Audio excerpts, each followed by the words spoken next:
Senator Rubio. I've always been impressed with your view, particularly on a 50,000-foot level, of the kind of problems that we face in our lane and national security lane, foreign relations and intelligence. So appreciate those remarks. We're now going to start a round. I'm going to allow 10-minute questions since this is a cabinet-level position. That doesn't mean you have to use all 10 minutes, but the 10 minutes are there. And what I'm going to do in this hearing and what I'm going to do in future hearings is I will call on people based on seniority on the committee at the time the gavel goes down. And if you come after that, you'll be put in line after that, and we'll go down the list like that.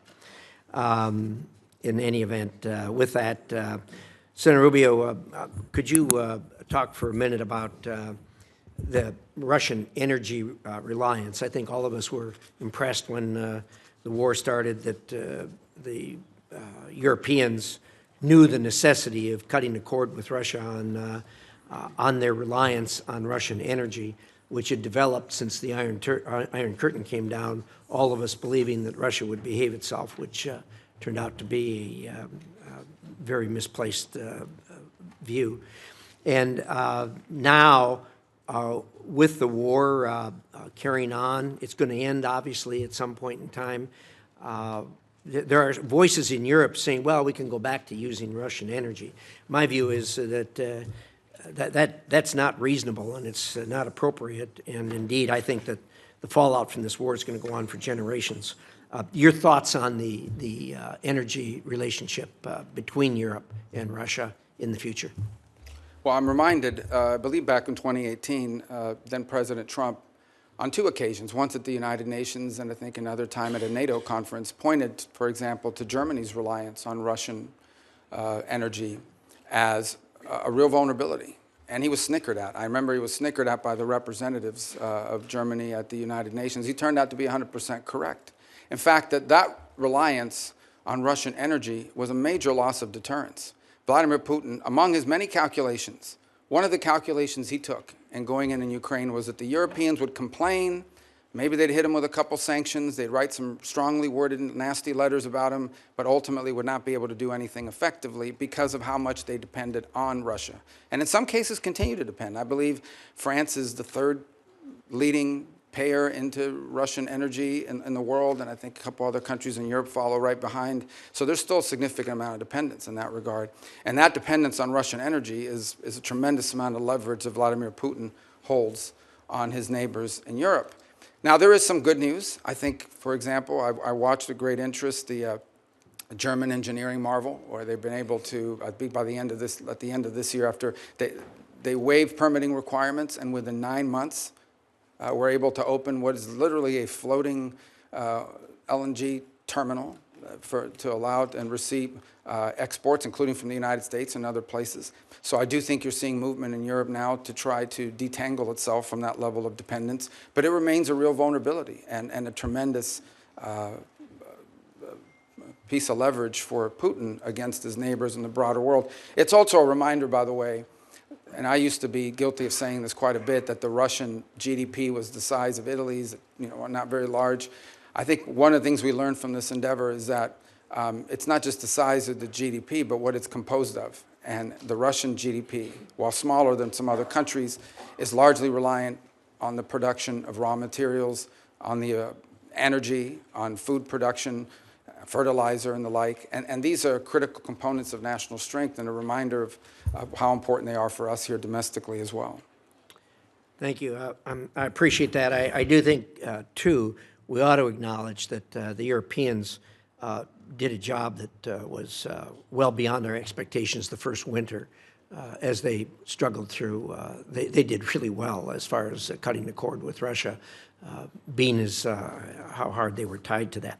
Let's talk about AUKUS for a minute. There hasn't been much discussion about AUKUS. Well, there hasn't been much discussion about AUKUS really since the thing started. A lot of us have been pressing the administration to gear that up. It has not been forthcoming. I'd like to hear your thoughts on AUKUS, the importance thereof, and getting this thing moving as it was intended. Well, one of the things we'll have to endeavor to see, obviously, there's a tremendous amount of this that relies on the Department of Defense and other entities in government.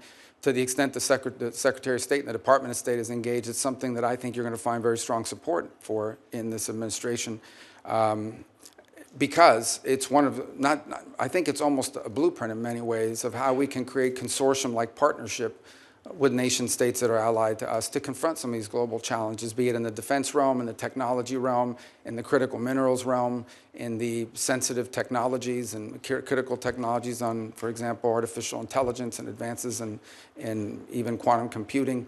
This obviously is more defense related, but it's one example of how we can leverage the power of these partnerships with allies, 2, 3 countries in some cases, broader in others, to reach outcomes and objectives, such as creating a geopolitical and strategic balance in the Indo-Pacific region and beyond. So we'll have to look at that and to see what components of whatever impediments exist can be removed by the action of the Department of State. But it also reminds us that in many of these, very few of these global issues are entirely reliant on the Department of State. The Department of Energy, the Department of Defense. We have a host of other government agencies, commerce in many cases, who also play a critical role in expediting and going through, for example, some of the lists of technologies that perhaps are not being transferred because they've been deemed as sensitive. But in the case of our strong and close allies, that's the point, right? Is that you want to be able to find yourself in a situation where you can accelerate partnership by making available to key allies these sensitive technologies that we wouldn't want to see in the hands or developed by an adversary or unaligned country. Thank you. I appreciate that. And our view is aligned, particularly on the excluded technology list. These are our closest and most trusted allies. And unfortunately, the current administration has really been difficult to work with as far as getting through that excluded technology list. And I hope you'll help expedite that. Let me talk for a minute about the International Criminal Court. Look, as you know, we've got real problems there. The court originally was intended, at least from our point of view, to be a court that focused on international crimes that were committed by people from countries who did not have a robust democracy nor a robust judicial system that held its own people accountable for crimes. The court's gone beyond that, obviously. They are not only focusing on people who aren't accountable elsewhere, but they're also focusing on people who come from countries that solve their own problems, like the United States of America and like Israel. The most recent obvious thing that flowed from that was the indictment on the same day of Netanyahu plus a Hamas character. Any court that is a court of law has to be able to recognize good from bad. And when you try to indict 2 people and show some type of moral equivalency in that regard, they're just barking up the wrong tree. And I think, unfortunately, we're going to have to rein them up. Your thoughts on that? Well, I think the ICC has done tremendous damage to its global credibility. First of all, it is going after a non-member state on the claims that I believe, in fact, I think just in the last 24 hours, the Israeli High Court filed an appeal before the ICC, even though it's not a member state. And I saw some of the filings from the prosecutor, Mr. Khan, who's involved in that process. And he argues that they have the right to go after non-members for their activities within the confines of member states in this case. And I think, first of all, the whole premise of his prosecution is flawed, beyond the process of it and the precedent that it sets, which is a very dangerous precedent for the United States of America, by the way, because this is a test run. This is a trial run to see, can we go after a head of state from a nation that's not a member? If we can go after them and we can get it done with regards to Israel, they will apply that to the United States at some point. And in fact, there have been threats to do so in the past. But the premise of the prosecution itself is completely and utterly flawed. As you said, they went ahead, I think they also went after Sinwar. Well, number one, Sinwar didn't travel around the world. He's not with us any longer. But he didn't travel around the world, was at no risk of being apprehended. Second of all, the moral equivalency piece of it was offensive. Let me explain, and I think I don't need to explain to this committee.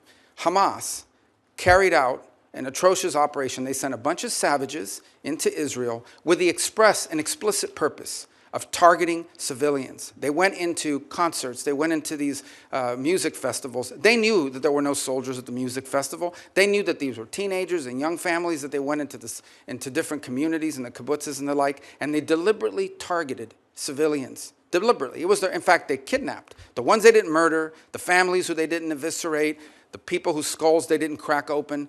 They kidnapped, and to this day continue to hold people, innocents that they took, a deliberate operation. In the case of Israel, responding to that attack has had to go after Hamas. How can you coexist? How can any nation state on the planet coexist side by side with a group of savages like Hamas? They have to defend their national security and their national interest, as I pointed out in my opening statement.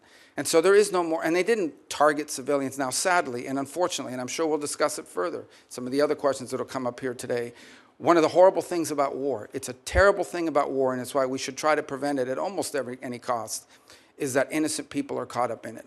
And that's true of every conflict on the planet. But there is a difference between those who, in the conduct of armed action, deliberately target civilians, and those who do as much as they can to avoid civilians being caught up against an enemy that doesn't wear a uniform, against an enemy that hides in tunnels, against an enemy that hides behind women and children and puts them at the forefront and uses them as human shields. That's who Hamas is. There is no moral equivalency, and I think the ICC, if they don't drop this, will find its credibility globally badly damaged, and I think the United States should be very concerned, because I believe this is a test run for applying it to American service members and American leaders in the future.